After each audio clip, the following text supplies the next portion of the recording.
താമരപ്പൂ നീ ദൂരെ കണ്ട് മോഹിച്ചു. അപ്പോൾ താഴെ ഞാൻ നീന്തി ചെന്ന് പൂവ് പൊട്ടിച്ചു. പിന്നെ തണ്ടൊടിഞ്ഞ താമര ഞാൻ കൊണ്ടുവന്നപ്പോൾ പെണ്ണെ നിൻ കവിളിൽ കണ്ടു മറ്റൊരു താമരക്കാട്. പെണ്ണെ നിൻ കവിളിൽ കണ്ടു മറ്റൊരു താമരക്കാട്.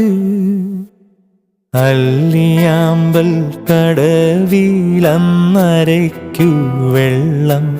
അന്ന് നമ്മളൊന്നായി തുഴഞ്ഞില്ലേ കൊതുമ്പു വള്ളം. നമ്മുടെ നെഞ്ചിലാകെ അനുരാഗ കരിക്കിൻ വെള്ളം.